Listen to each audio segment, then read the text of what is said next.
Buenos días, tardes o noches, dependiendo del momento en el que nos esté escuchando.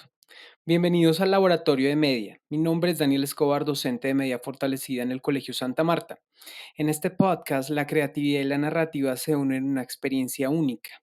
El día de hoy tendremos una historia fascinante. Realmente es una crónica que se desarrolla en la ciudad de París, en Francia. Una historia que se escribió en una de nuestras sesiones de clase, pero que por su valor quiero compartirla con todos ustedes. Espero la disfruten, así como yo cuando la leí por primera vez. Así que prepárense para un viaje sonoro y lleno de significado e inspiración. Bienvenidos a un nuevo episodio del Laboratorio de Media. La esencia misma de nuestra existencia. Mi nombre es Felisa Bones, estudiante de arqueología y antropología, y esta es mi experiencia navegando en las catacumbas de París.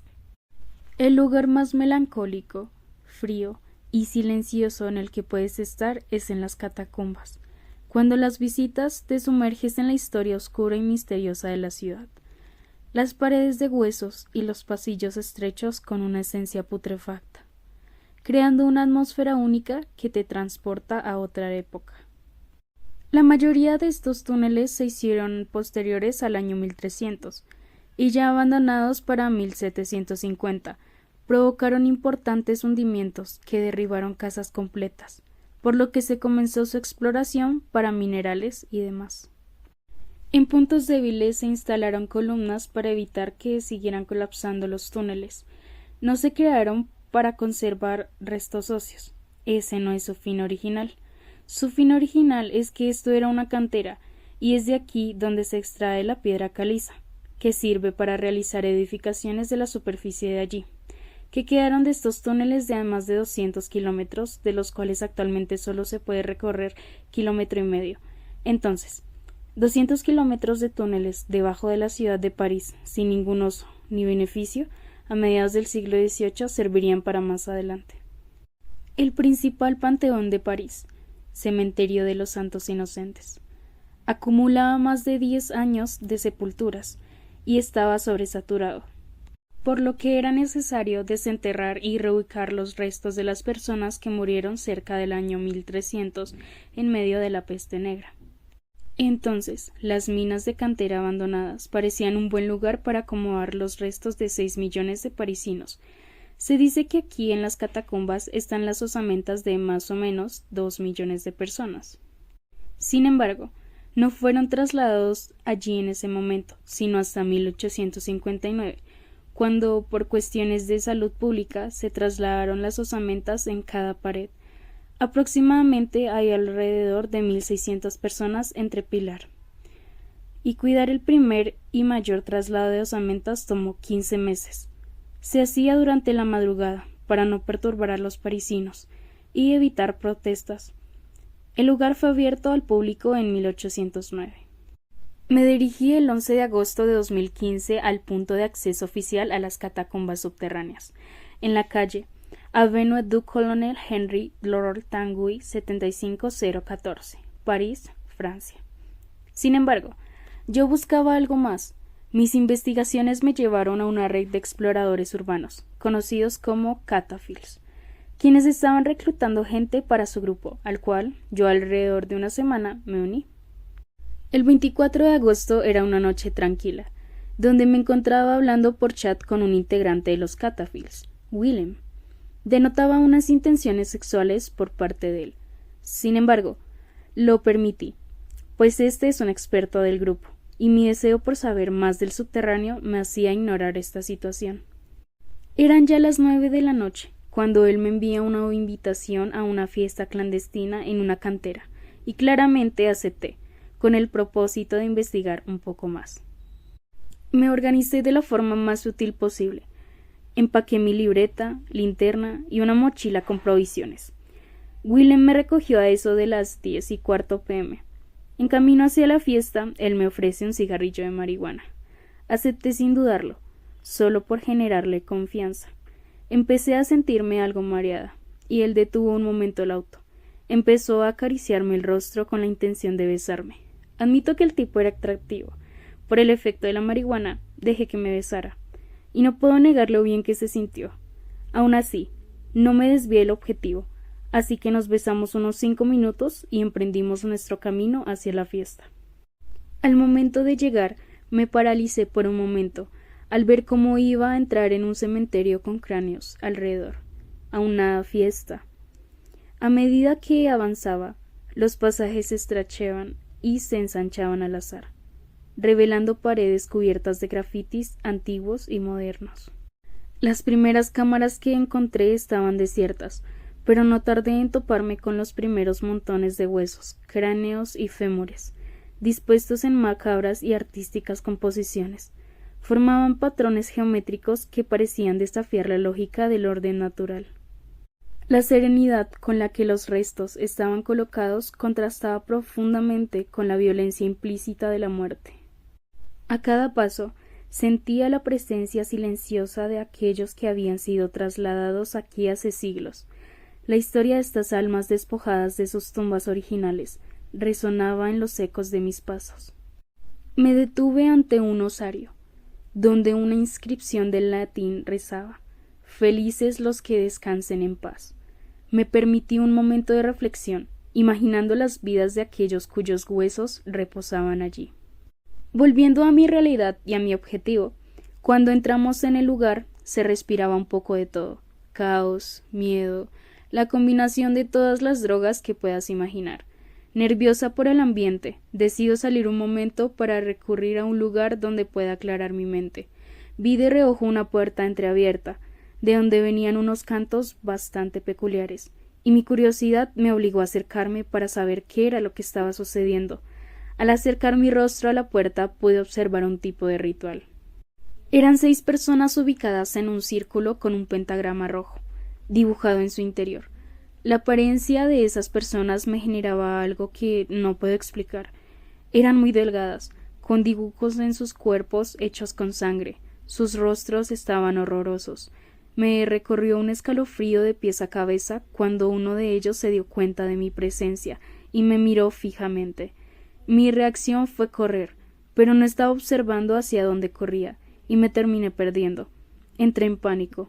Me sentía tan pequeña en medio de ese túnel, hasta que me di cuenta que había llegado una cámara conocida como la cámara exánime.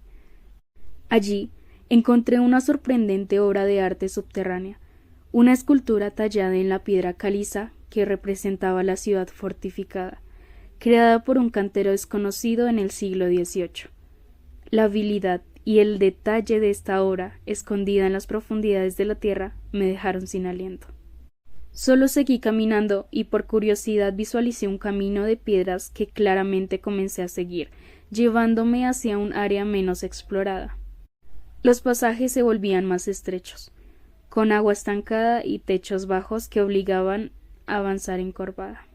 Llegué a un punto muy bajo de una vasta caverna donde las paredes estaban adornadas con botellas rotas y mosaicos hechos por los mismos integrantes de la secta.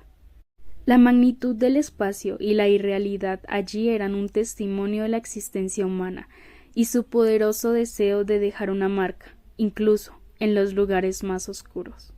Los huesos no estaban organizados en patrones artísticos, sino amontonados de manera caótica, como si hubieran sido arrojados sin ceremonia alguna. El aire aquí era más denso, y una sensación de tristeza inefable envolvía el lugar.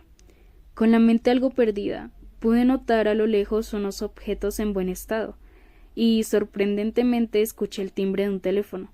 Supuse que alguien se encontraba ahí conmigo, pero me llevé la inquietud de que no había nadie, solo un simple teléfono fijo. Contesté muerta del miedo y al hacerlo un silencio sepulcral invadió la llamada. Comencé a sentir un dolor de cabeza agobiante. En ese momento solo se me ocurrió salir huyendo por donde venía. Extrañamente el camino fue lento y cada paso que me hacía seguir poco a poco comprendía que estaba regresando por la dirección correcta.